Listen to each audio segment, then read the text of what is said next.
rookies in today's field, led by 18-year-old Dylan Kwasniewski. He's on the pole in his first ever series nationwide start. Keep your eye on Chase Elliott. Heard a lot about him driving for Dale Earnhardt Jr. And Ty Dillon takes over that championship-winning #3 team vacated by his brother, Austin.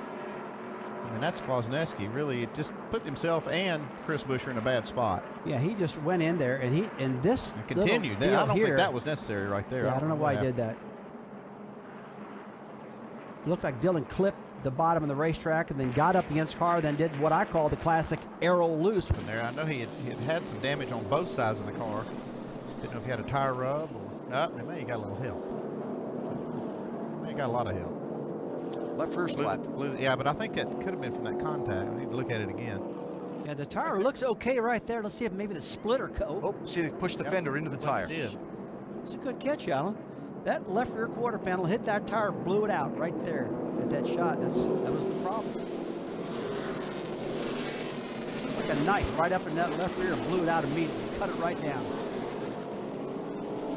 Yeah, the first time we got moved up into the wall by the 99. I don't know why he drove us in there, and then we got damage from that. But yeah, I got flat out dumped. Don't know what else to say. I mean, the 16 just put us in the wall and turned us back around. It's a shame. I knew we had a good piece. Turner Scott Motorsports did a great job of getting us a great car. It's a shame that we get dumped like that, but no respect for the driver. I mean, that's just what he drives like. Well, Dylan, it's been a tough few weeks for you, obviously, on both ends. At what point, I mean, you hear people talk about how aggressive you are, but how aggressive your setups are as well. Do you keep doing what you're doing, or do you just have to look at it and dial back to finish these races? Yeah, I mean, we were doing everything we could. We were trying to keep it clean, trying to stay out of trouble. I knew we had a good car. We were just trying to get back through there, and then we were just in the wrong place at the wrong time. Unfortunately, we were driven hard, and that's what you got to deal with. Dylan Kwasniewski started on the front row, kept it in the top 10, but his night is over. We saw this right at the start of the race where he almost created a situation, but there's things that you have to learn. You see Kyle Busch just sneaking through there. It's very similar to what we saw Paul Menard, Joey Logano kind of get in that situation, and this is what they avoided somehow. Yeah. And we saw Kwasniewski with the 2 car the very first lap of the race down in turns 3 and 4. And as a young driver, these are just things that you have to figure out, that you've got to have all of that air. You get down in and try to stay wide open in there the way that you've been driving, and you just don't have the downforce that you have. We just got taken out. Every week. What do we got here, guys? 4 wrecks by the 31. Bad. This allows you. Well, Dylan Kwasniewski, who just came off pit road a lap or so ago after a green flag stop. That's turn 1. And he's back on and going. Nothing else. He was in 19th place.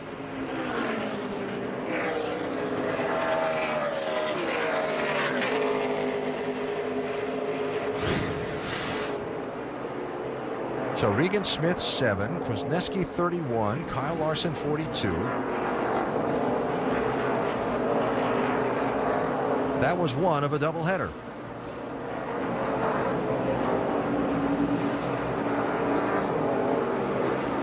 Hey, he may have opened that door up just a little too wide for the 7 car to stick his nose in there.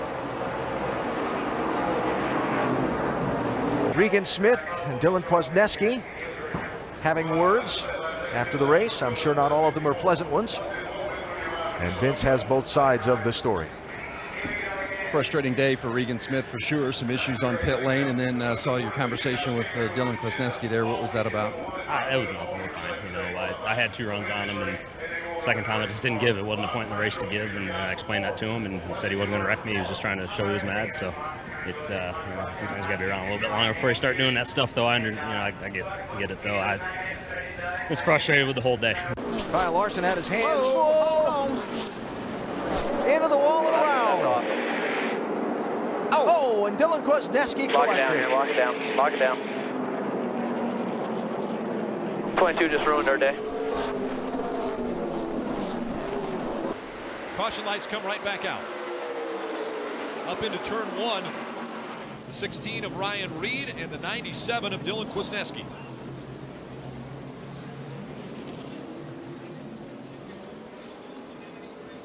What do we got for damage? Left front is down. Got the wall pretty good here. Ryan Reed. Looks like the tires are down left side. Coming through 3 and 4 before they even got the the green. Ryan Reed was 3 wide on the bottom, really arguing about a position before they ever took the green flag. You see right here, this is coming to the green. Ryan Reed is 3 wide with the 97 and the 25 of John West Townley. You see, they try to get it sorted out. The 97 moves up, gets John West Townley, and they get back into the 16 of Ryan Reed, and they crash going down to turn 1. You have to ask yourself, at what point do you want to try to use some patience there? This is before they take the green flag. They're already 3 wide. They're just now accelerating for the restart.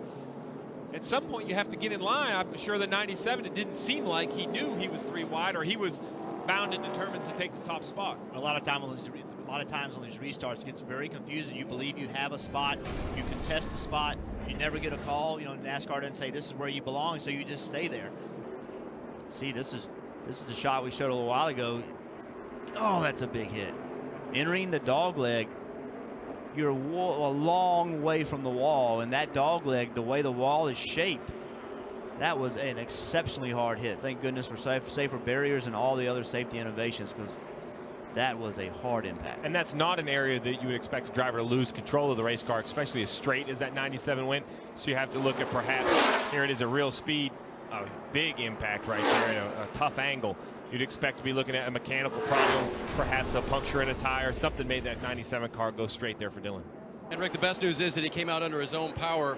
How are you, and what do you think happened mechanically to your car? Yeah, I'm fine. It's hard to say what had happened. I don't know if something was going down since the beginning of the race, but it's just extremely unfortunate these guys building a new car, and you want to give them a good finish and just stay out of trouble, get to a pit stop and make adjustments, but just out of our control. Just sad for these guys. Is that the biggest hit you've taken in this sport? It was pretty hard.